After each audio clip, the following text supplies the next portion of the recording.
Kumusta ho kayo mga bossing? Magandang umaga po sa inyo lahat. Eto ho, Tuesday ho tayo, Martes. This is 6 ng Hunyo. Eto na ho ang Bitag Live University on Air. Bakit ho? Papaliwanag ko sa inyo mamaya. Mga bossing, ako ho'y nagpapaalala ho sa inyo na sinasabi ho ng ating pamahalaan na 24 ho, ng Agosto raw ay bubukas ang eskwela. Marami hong mga magulang na umaalma riyan sa ganyang hakbang kasi naka-mindset na ho sila hanggat walang bakuna.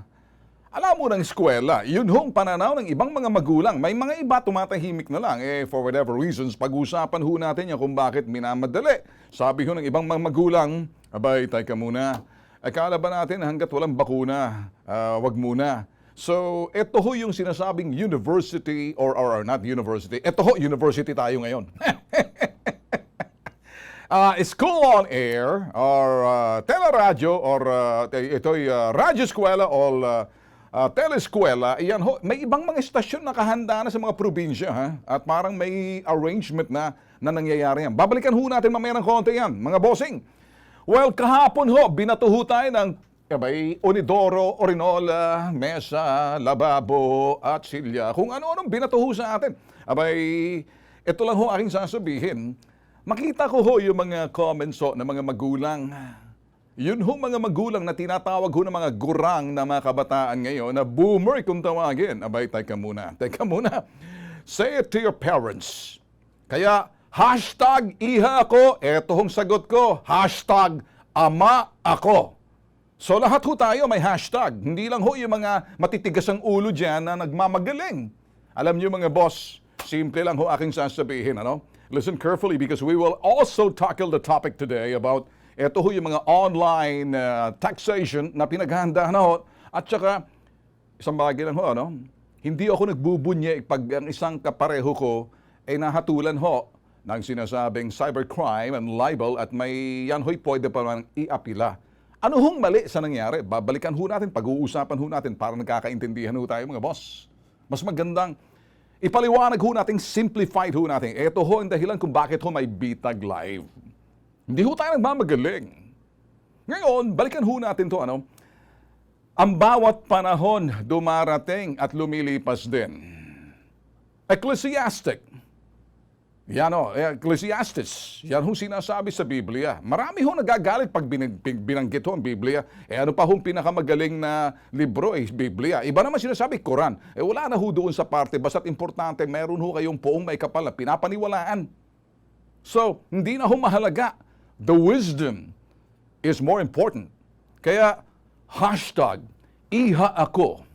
Sa tuwing gagamitin mo yan, iha ako, nakadikit lagi si Ben Tulfo, hashtag ama ako. At tulad kong mga ama, may pangamba sa kanilang mga anak. Tulad ng mga hashtag ina ako, may pangamba.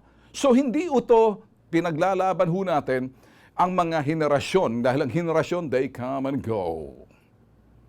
Kaya bago ho tayo dumating sa bagay niyan, alam niyo ho kasi, ako'y maganda, hindi ako nagtuturo, hindi ako nangangaral. Kaya lang ako unfiltered sa aking sasabihin. Trabaho ko ho bilang mamamahayag, nag-iimbestiga.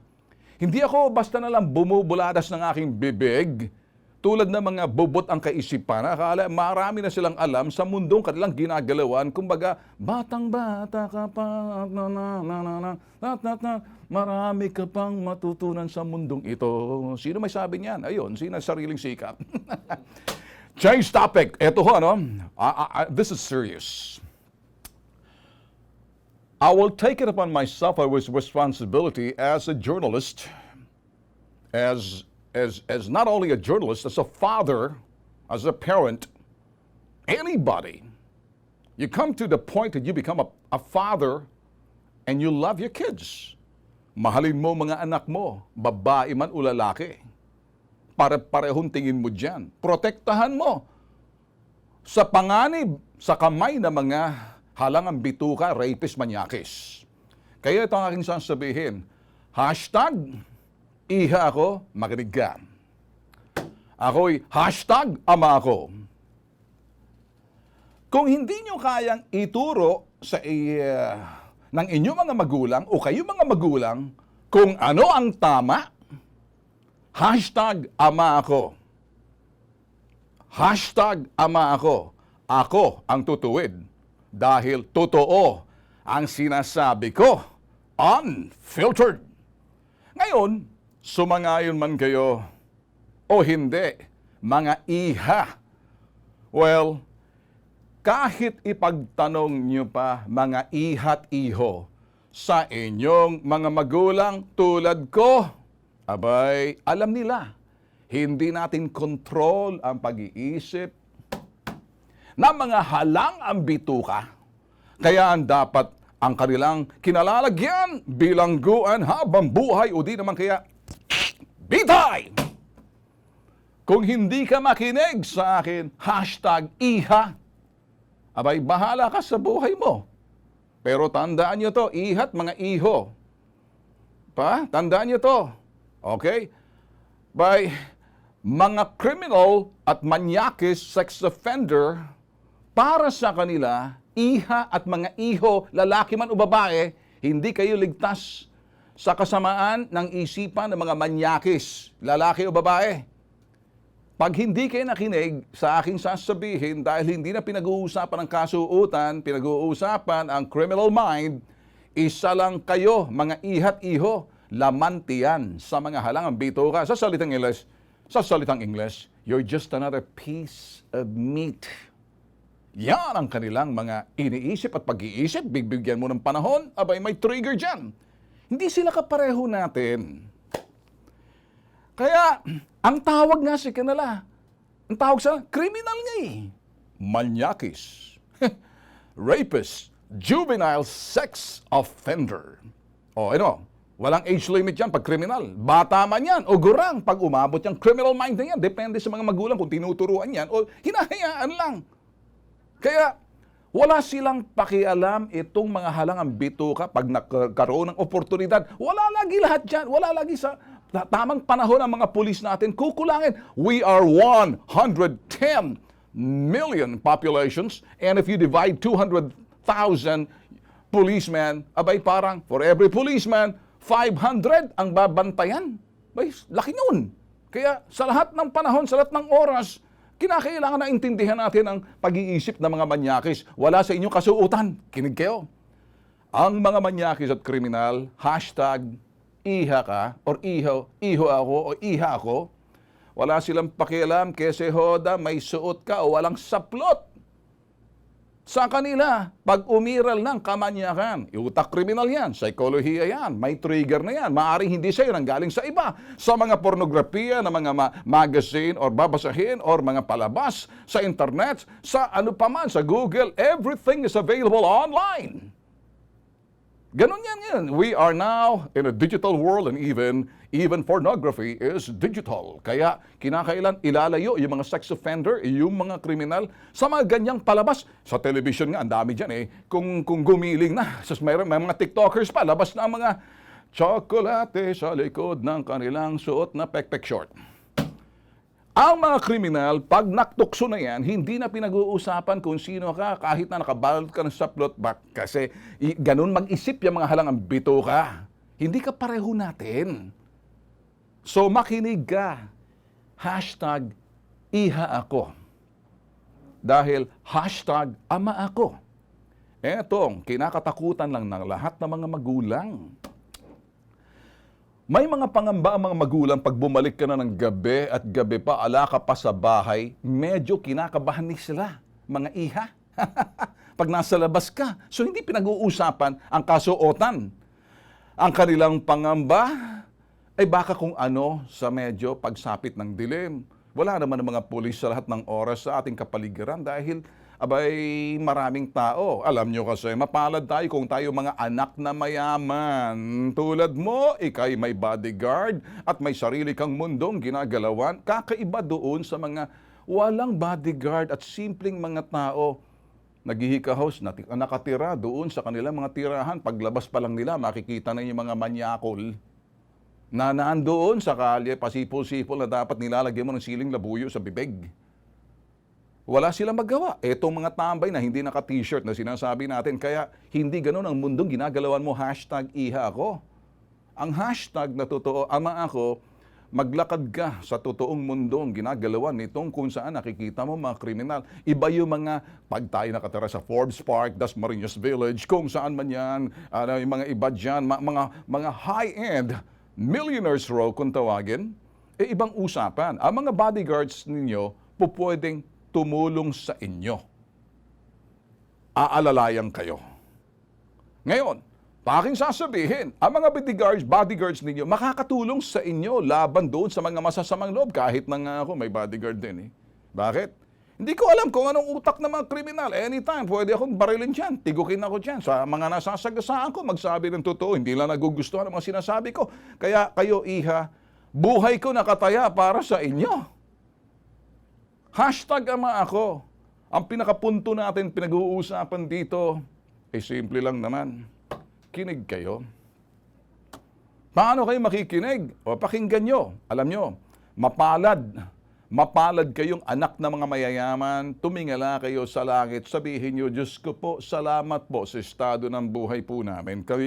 Kami ligtas sa kapahamakan, di ka pareho ng iba, wala silang kakayanan sa kanilang mga sarili, laban sa kamay ng mga manyakis at iba ang kanilang iniisip na medyo laging may pangamba at takot. Dahil ang mga halangang bitukay nagkalat kahit saan. Mga manyakis, rapist, salamat doon sa sinasabing juvenile, dagdag pa to, Sus Mariosep.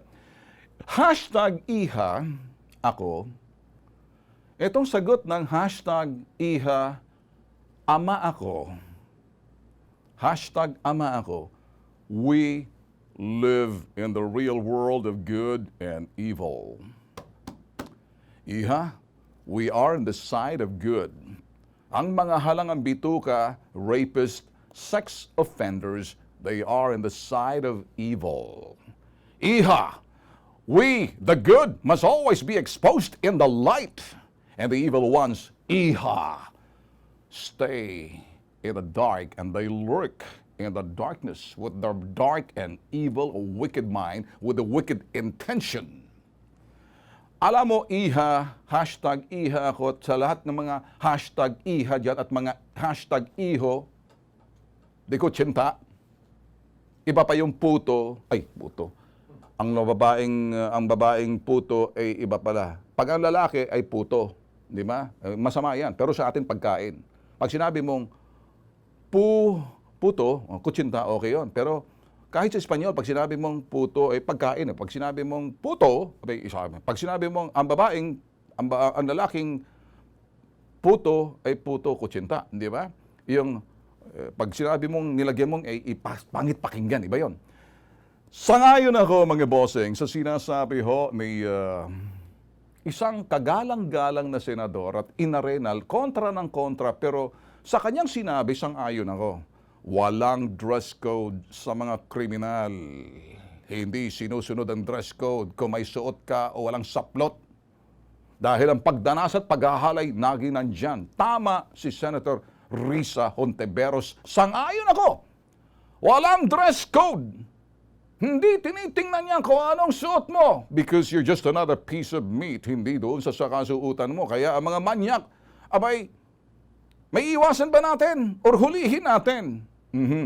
Huhulihin mo lang sila kapag nakagawa sila ng krimen. Approach avoidance. Crime prevention, nasa sa atin.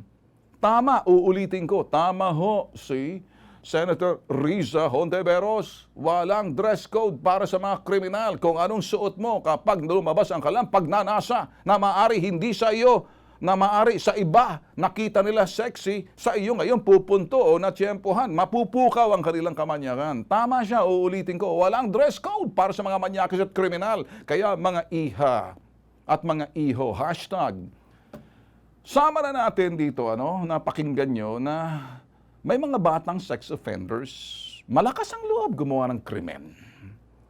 Pag nanghalay sila, alam nila hindi sila makukulong. Salamat sa isang senador dyan, ang pangalan ay Kiko Pangilinan. Sa kanyang batas na juvenile law, kilala mo ba siya, iha? #iha. Ang mga batang kriminal ay protektado ng batas na ito. Juvenile law. Ay sino pa ba naman? Si Senator Kiko Pangilinan. Sila. Kaya, babala kong ito para sa mga iho at iha, hashtag iha ako at hashtag iho ako. Makinig, makinig, makinig. Ang babalang ito'y para pakinggan. Pakinggan nyo.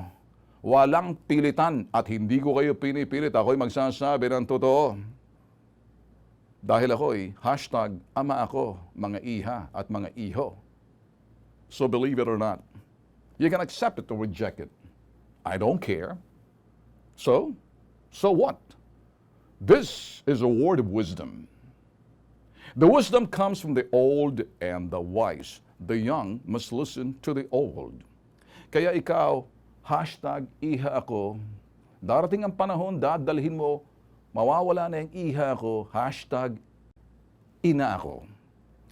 At sa iba pang henerasyon na matitigas ang ulo at nagdudunong-dunungan kahit wala namang alam, cotton candy ang utak, na dahil sila ay sinasabi, ang henerasyon namin, old-fashioned naman, mga boomer spotted. Okay.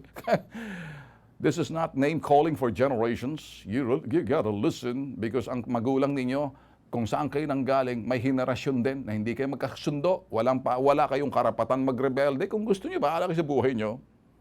Matitigas ang ulot na dudunong-dunungan, hashtag iha ako at hashtag iho ako. Dadalhin naman nito ninyo ang hashtag na ina ako, hashtag ama ako. Habang kaming mga hashtag na sasabihin, ama ako, wala na kami sa mundong ito. Kayo naman ang maiiwan. At inyong mga anak, ganun din ang sasabihin sa inyo, katigasan ng ulo nyo, and then magsisisi kayo, saan ba naggaling yan? Paano ba naging anak mo tong tigas ng ulo? King Solomon says, for everything there's a season, a time to be born, a time to die, a time to listen, a time to shut the F up. Unfiltered. So, sagot! Sagot! Sagot! Throw me some more! Batuhin niya pa ako ng Onidoro, Onirola. Ay, lababo. Am I bothered? I'm not just another male with another male mentality. I'm an alpha male against criminal. Against criminal. Itapat niyo sa akin ang halangang bituka na babasa ko ang kanilang kriminal para matapatan mo at para mabitag mo.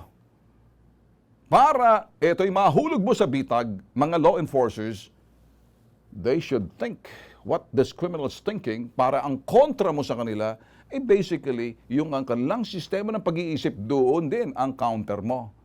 Hindi yung, alam mo, manyak ka kasi. Ganun talaga ang salita ng mga matitigas ang ulo. Balang araw, ganun din ang tatawagin sa inyo, mga henerasyon nyo. Mga anak nyo.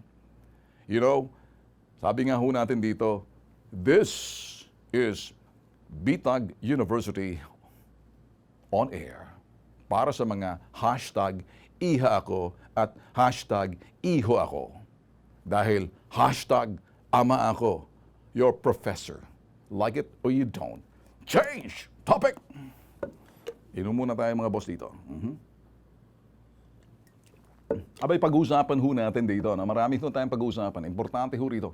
Kami ho, hindi ko nabubunyi sa kasawian o sa kawalan o kamalasan o sa bagay na medyo hardship o kahirapan o nalagay sa hirap sa alanganin ang isang individual, lalong-lalo na kung kauri namin siya sa hanap buhay.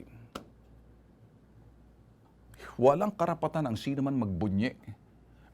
Totoo, mabahala tayo. Kaming mga mamamahayag, dapat mabahala sa kapwa mamamahayag. Pag ang kapwa mamamahayag namin ay nalagay sa alanganin, nasentensyahan or na-convict, hindi pa naman pwede pang i-appeal yan ng sinasabing cyber libel. Tulad ho ni Maria Ressa, due respect. Yan ho ang hinatol sa kanya. My sympathy goes to her because I'm also a journalist. Whether you like it or not, sometimes, I don't, but the reality is, I don't agree with her. I do not agree with her journalism. I do not agree with her style of journalism. May karapatan ako magsalita dahil journalist ako eh. I do not agree with the style of journalism, but you know what? Non-conformance means we cannot be united as a journalist. Non-conformity, I have the right and she has not, well, she may not conform to our way of journalism. At the end of the day, we're still on the same side. We're still covered by laws, ethics, canons of journalism. Sa lahat ng mga kumukuha ng journalism, you know exactly what I'm talking about. Professors, instructors, whether UP pa kayo, kahit anong university, kahit na nandoon pa kayo sa labas ng ibang paralan, they will give you all the semantics, they will give you all the theories. But at the end of the day, pareho pa rin tayong journalists. Nakakalungkot. Ngayon, nakakalungkot. Isang bagay lang ho, para hindi ho tayo malungkot, mag-iingat ho tayo sa mga ginagawa. Kung ako ho, hindi ho ako pabor sa estilo ho ng Rappler journalism, kanilang investigative journalism. Hindi rin ako pabor sa estilo ho ng Inquirer sa sinalsal o masturbated journalism. May mga iba dyan, mga sakay angkas sausaw, whole journalism. Whole kung tawagin. Angkas sakay sausaw, ASS, butas journalism. What do you call that? Angkas sakay sausaw. Pagdikitin mo na lang yan, capital A, capital S, and capital S equals butas in Tagalog. As butas journalism. In English, the whole is butas. So, bahala na kayo. Timplahin nyo na as what you call that kind of journalism.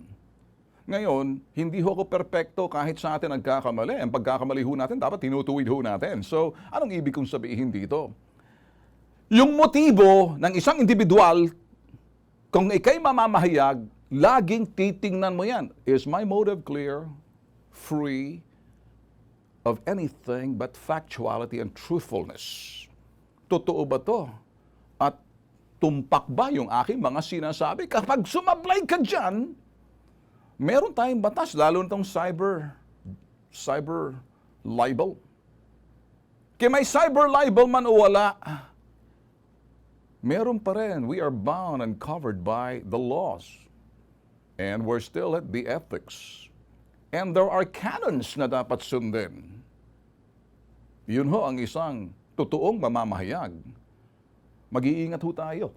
Kasi dito ho, nagreklamo ho itong businessman Alfredo King. Iyan na. Yung sinasabing mali ang akusasyon sa akin, hindi ito tama ang ginawa sa akin. At ako'y gumawa ng hakbang na para naman mapakinggan ako for the record man lang. Ang sinabi niya, ako'y halos lumuhod at magmamakaawa dito sa sinasabing Rappler para ituwid yung mali na mga akusasyon sa publiko laban sa akin na ako'y binansagang kriminal. Ang nagsabi ho, yung kanyang inakusahan. At least man lang, binigyan ng pagkakataon, ipinablish yung kanyang side, whether you believe it or not, it's still the right of the others, of the one who's basically dehado rito na pinablish man lang. Hindi daw pinablish, yun hong lumalabas. Kaya, pag hindi mo pinablish, pinagkaitan mo siya ng karapatan para malinis ang kanyang pangalan. Kahit sino sa atin, pribadong individual man yan, hindi gobyerno yan So saan man siya ngayon tatakbo para makakuha ng hustisya? Kung hindi naman nakikinig ang sino man sa amin sa media na para tuwirin ang mga mali na ginawa namin kasi nagkakamali rin kami rito. Huwag tayo matigas ang ulo. So, anong ginawa niya? Di pumunta siya sa korte. Pagdating sa korte, mga boss, eto naman ngayon, tinignan ng korte. Ang argumento. Abay, ang argumento ng Rappler, technical. Hindi pa sa kanila pwedeng yung cyber libel kasi 2012. Okay pa yun, hindi pa covered yun. Sinasabi nila, shortcut ko na ho Kaya lang, nung ito ho'y, nag-republish ho ang Rappler na kanilang artikulo na yon at hindi pa rin binago yung kanilang ipinahayag ng 2014. Ito lang ho ang sinasabi, akusasyon doon sa individual. Abay, ang dami na hong sinabi dyan, simple lang ho Anong issue dyan? Yung bulletproof ho na yan, naging issue ho yan Ay sinasabi ho nitong, hindi sa akin yan. At nadawit pa ho siya. Kaya doon sa kanyang tawag dito, yung kanyang isang kasamahan na researcher, mag-iingat kayo kung kayo mga researcher.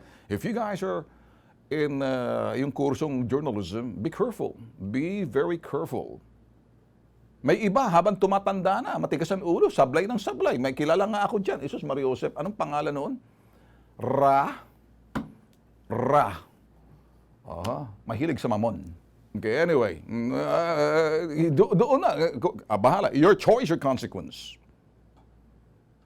Alam niyo ba, inapheld ng korte, pabor doon sa sinasabing individual kasi hindi siya nabigyan ng karapatan para linisin ang kanyang pangalan, no o pinablish man lang ng Rappler kung ano mga sinabi laban sa kanya. Yun ho, ang ruling ho ng korte. Ngayon, kahit na ho, Integrated Bar of the Philippines, sumang-ayon ho sa desisyon ng korte. Ito ho ang sinabi rin ng korte. Entonces, yung original na yung original na ito'y artikulo na ipinablish nila noong Mayo 29, 2012, hindi na makita. Yung nakita lang, yung Pebrero 2014, yung version na yon, na yun ay kasalukuyan accessible sa internet. O ngay, may republication na ang ibig sabihin noon. So hindi na nakita, either binura mo o hindi. Ngayon, doon na malinaw, may republication. Dapat doon sa republication mo na, natuwid mo na. Covered na yon ng cyber libel. Doon sa artikulong 2014 na republish na republication, hindi pa rin nabigyan ng pagkakataon linisin ang pangalan at makuha yung pahayag ng parte ho ng sinasabing nagrereklamo at kinatigan ho ng korte. Yun ho nagrereklamo. Yan ang storya. Kapag hindi nyo ho kabisado, ito ho, I'm a good journalism student and I can teach. What am I doing now? Crash course na lang ho to eh. Kaya kahit ho kayo, Rappler, next time, you know what? I think you just have to adjust. I think may panahon na parang bigyan nyo ng pagkakataon linisin ang pangalan ng taong naakusahan ninyo na mali. Na maaaring sasabihin nyo, may source kami. Oo nga, itago nyo yung source nyo. Ngayon, kung source ninyo, hindi nyo malantad, you have to go to prison for your source kasi hindi siya pwedeng ilantad. Other than you lose credibility. But that's not the issue rito. Malaking bagay ba parang siluet? Sabi umano nitong si Keng na hindi siya yung mali, yung pala na pahayag namin dito at kinuha namin kanyang version. Kahit hindi kayo naniwala, pinablish ninyo yun. Dapat para sa amin. Para sa tingin ko, pinablish nyo pa rin. Kitotoki hindi, mapakinggan ang kanyang side. Mahala na ang publiko, bumalanse. Hindi nyo binigyan ng pagkakataon, choice and consequence. Mga boss, hindi ako papasok sa mga bagay na hindi ko naintindihan. I'm a journalist too. Hashtag, I'm a journalist too. Hashtag, ama ako. Sa mga nag-aaral pa lang ng journalism, be careful. Hindi ako maniniwala doon sa mga sinasabing pagkitil sa karapatan ni naman, ang pagkitil karapatan nitong sa Rappler, ay pagkitil sa karapatan ni naman na walalagay sa alanganin ng ating karapatan. BS. I don't believe in that. Truthfully, we just have to follow the ethics. We follow the canon. We follow the laws of journalism. That's all there is. And we must have a clean heart. We gotta have to take both version. Kahit hindi natin gusto, kahit hindi tayo naniniwala, mapakinggan pa rin yung tao sa kanyang karapatan. Kung ayaw niya magsalita, at least, ginawa niyo ang paraan na parang pinuntahan niyo siya para makuha ang kanyang pahayag at nang sa ganon, clear sana kayo. Ginagamit yung mga technical. Ang korte ba naman, pagbabasihan, evidence-based lagi ang korte, hindi technical-based. The word libel is imputing the reputation of somebody, it's with intent or motive or not. Diyan ka maliligtas. Gets nyo sa Rappler? But you know what? Hindi ako nagbubunye sa nangyari sa kanya kasi mga mamamahayag kami. I'm a journalist. It's para sa akin, it's a statement of fact nagsalita ang korte. Pwede pa namang iapila yan. Kayo naman sa Inquirer, Salsalero, Masturbated News, susunod na kayo. Putting words into my mouth na para ako raw proponents ng parang sumasang-ayon. Yan. In Rappler, nang sinasabi ko, fake news, nilagay nyo, words into my mouth. Blaming Inquirer, nilagay nyo. blaming women for sexual, ano ba to? Kung anong bias, kung anong sinusulat ninyo. Come on, masturbate the news some more. What if, ano kaya kung sampahan ko rin ang kaso tong cyber libel to? Para mamating, tatapatan ko kayo sa inquirer, you never even took my side. You do the interpretative, wicked type of journalism, and I call it masturbating the news. This masturbated news. That's what you do. Can you imagine? Parang sinisisi ko pa raw yung mga babae doon sa mga babaeng na-abuse. Bakit? Na-abuso ba to? Itong babae na to? Ito si #Iha? No, nagsasalita lang siya. Na doon, yung mga rapist, tama siya sa rapist. Ako naman, tama siya doon sa rapist na dapat hulihin. At walang karapatan ang sino man mag-rape. Pero, hindi nyo pwedeng sabihin, mali ako. Tama ako dahil sa pag-aaral, pagsasaliksik, research, kami rin kasama dyan. Iba mag-isip ang mga sex offender, there's just a trigger, all they need. We should not give them any opportunity para isagawa yung krimen. Plain and simple. So marami hong mga iba na nababasa ko at maraming salamat doon sa magpapublish ninyo sa mga balita na yan, lalo akong sumikat at nakita ko yung mga magulang. Iisa ang pananaw. Ito mga rebellious na sinasabing henerasyon natin. I'm sorry if you guys millennial listening to me. I have a millennial son. I have millennial sons, daughters. But, iba ang pagpapalaki ko. Tanong niyo sa magulang niyo, paano kayo pinalaki? Tanong niyo, mama, papa, paano niyo ba ako pinalaki? Tanong niyo sa kanila. Alam niyo mga boss, kami ho interactive sa palabas ho namin. Mas maganda ho siguro, respetuhin ho namin kung totoong account ninyo na kayo magpapadala ng inyong mga komento. May mga iba nagpapadala na puro trash talking, be sure na hindi totoong account ninyo kasi we'll go after you. Sibitag ako eh. #sibitag ako, kaya kong tugisin kayo. Make me. In short, baka matulad kay Teresa. May cyber law tayo. So kung kayo magpo-post ng mga trash, be sure na hindi kayo yun. I mean, if it's just issue. When you start trash talking and everything, teka muna, may batas tayo riyan. #may batas tayo riyan. Ito kukunin ko to and I will tackle this para magkakaintindihan ho tayo. I salamat at thank you so much, Valle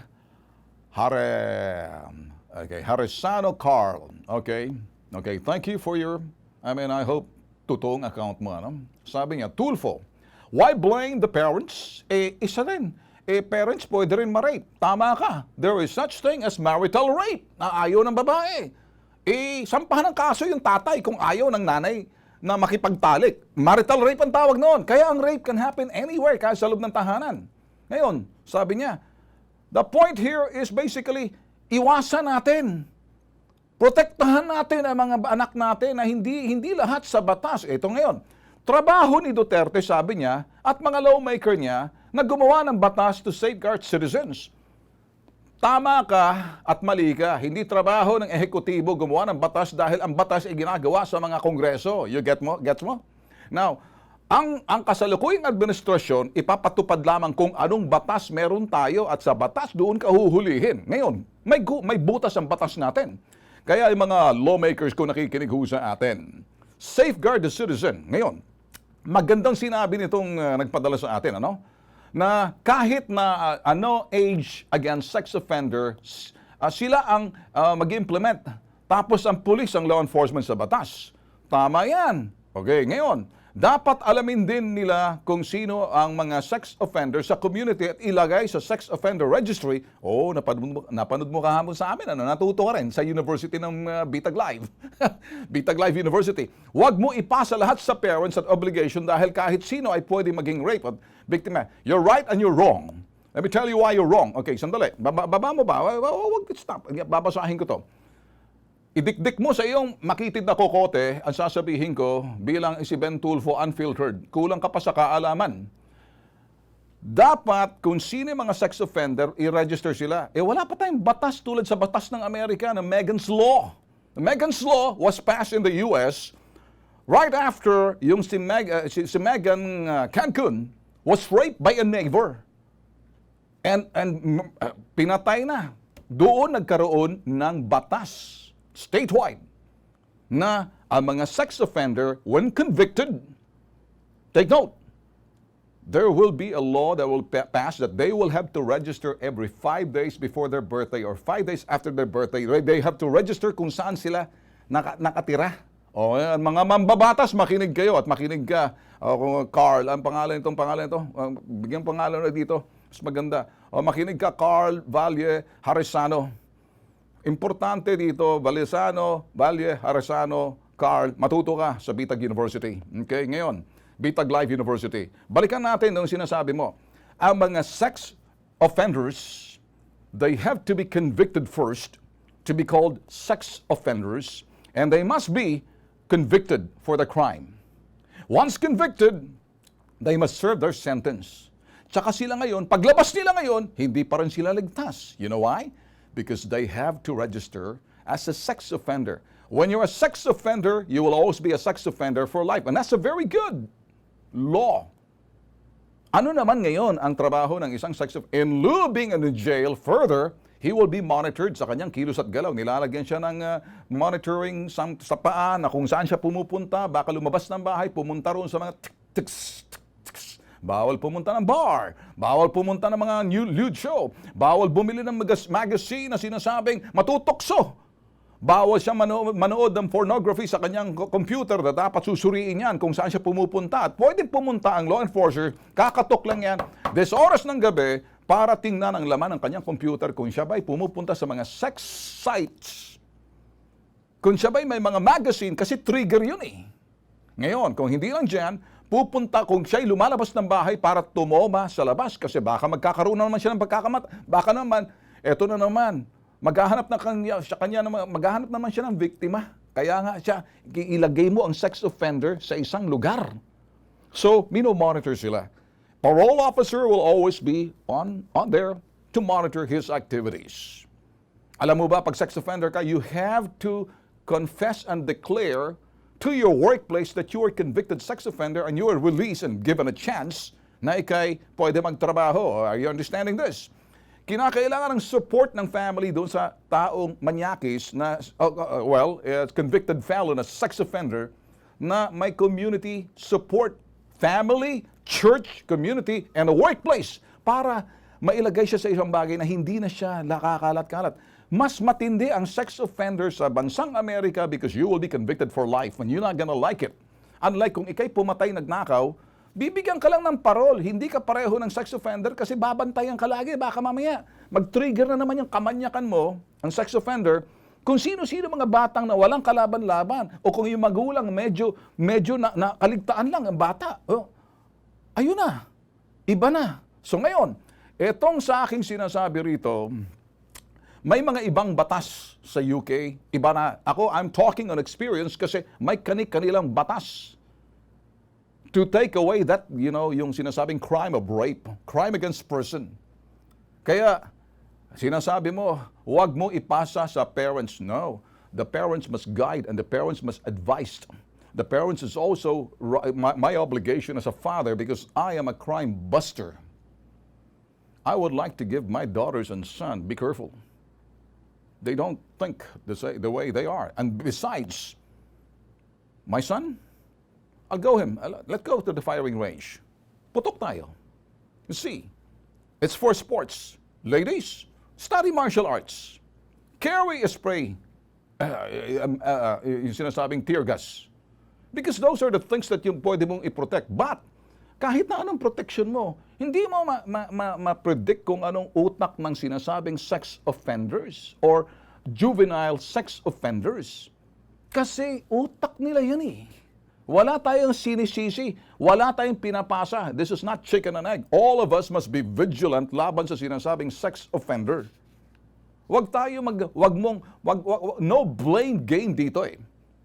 Kami sa Bitag, kung ikay nanonood sa akin, wag mo ipasa lahat sa parents ang operasyon kahit sino ay pwede maging rape. Kaya nga kami takbuhan kaya nga kami pambansang sumbungan, kaya nga Bitag. You come and visit and look at the files of those 16 years old who's a victim of rape. Ginahasa ng mga anak na mga barangay captain, kanino pumunta? naging celebrated yung case na yun. Pumasok yung PICC, VICC. Naging laman ng balita. Napunta sa ABS, GMA, lahat. Tinutukan namin yan. Kami lang ang anti-crime na talagang pagdating sa rape. Inisa-isa ko yung komunidad para bisitahin, katukin. May dala-dala akong armas. At kasama security ko because I'm in their territory.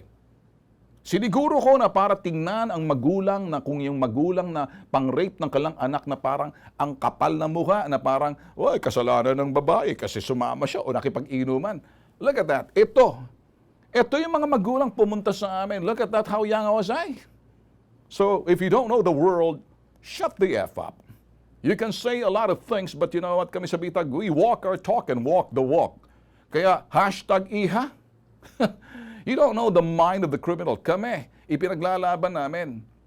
Kung hindi kaya gawin ng gobyerno, at hindi kaya gawin ng pulis, kami nilalantad namin head on. You know, we fight back and talk right on your face. Rapist ka eh. Putok sa buho ka, manyakis ka eh. Ganun ang mga language ko. Like me or you don't, but that's the way I do. Kung baga sa akin, makita-kita lang kita sa laula, baka mamaya hindi ka na makakabalik sa bahay mo. For justice for the victim. Sabi nga nitong isang Dean Amado Valdez, nang siya nasa law school ng UE. Sabi niya, kayo Bitag is the court of last resort. Period. When the government or a laws couldn't make it, may Bitag. And we're not saying we're violating the law. We're exposing the scumbag. Kaya bilang magulang, shut the F up and listen carefully. Learn from the university, anti-crime. Huwag ipasa sa lahat ng parents, oh, it's my obligation. I have a son. I have daughters. I have niece. I have sisters. Well, I will take it up. The first and foremost, I will protect and even give my life for my family. Are you understanding me? Does your parent understand this? Do you? Are you a parent or just another hogwash millennial in your mind of thinking? You learn more from the university. In fact, let me now show a lot of shows na pinalabas namin about victims of crimes in our file and how we decided to work on this. Bring it on. Pumupunta kami sa lugar. Ibang klase ng ginagawa namin dito. Some other people are saying, nilalagay nyo na ang batas sa inyong kamay, Mr. Tulfo. No, we're not. No, we're not. Kasi alam naman ng mga sex offender at mga kriminal kung paano paglaruan ng mga batas puno ng butas. Kaya yung mga mambabatas. We call on you. The heinous crime of rape and drugs together, it should be, bitay, death penalty. I'm a proponent of death penalty. I'll keep on saying that. Yan ba'y magiging deterrent para sa mga sa mga kriminal at halangang bituka? No, their urge, don't think kung bitay o hindi. To satisfy their urge, that's how they think. Some will say, oh, nakakatakot, baka mapitay ako. Maraming iba, ay, wala rin man mangyayari. Kulong mo na lang habang buhay yan. Okay, pakakainin mo pa sila eh. I'm sorry, but some of you will not agree with me, but to me, they're just a scumbag in the face of the earth, and do they have any chance? Depends. Siguro, kulong na sila. Talagang hindi na pwedeng ilabas, lalong-lalo na pag-rape with drugs. Now, all I'm saying here, mga ihot, mga iha, listen carefully. You think you know more. Alam na mga law enforcers ang aking mga sinasabi. Kayo mga mambabatas, listen carefully. I call on all mambabatas para itong issue ng sinasabing rape, matigil ang culture of rape, is put a deterrent, a law na talagang matatakot ng mga kriminal. Pero hindi lahat eh, may mga kriminal. Kaya nga kriminal nga sila, kaya nga tayo may mga kulungan eh. Hindi ko sinasabi dahil ako magulang sa loob ng pamamahay. Si nanay, sa pilitang ginahasa ni tatay, marital rape yun eh. Marami na kayo nababasa niyan. Rape pa rin yun kahit naasawa mo eh. Kaya ang rape nangyayari sa loob ng tahanan. Si lolo, pwedeng pagsamantalahan yung bata sa loob ng bahay. Kapag hindi nakikita ni tatay na si lolo pala, pinagnanasahan si apo. Marami na kami nakita niyan. May video pa nga kami, I feel like puking. Susuka na ako, nakita ko.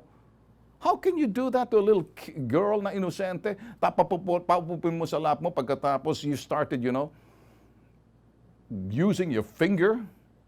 Abay, kita namin, pinuntahan ko yun sa loob ng bahay. Say, talagang manyak ka. Ang tigas ng mukha ng lola. Lola na eh. Yung kanyang asawa, pinagtatanggol.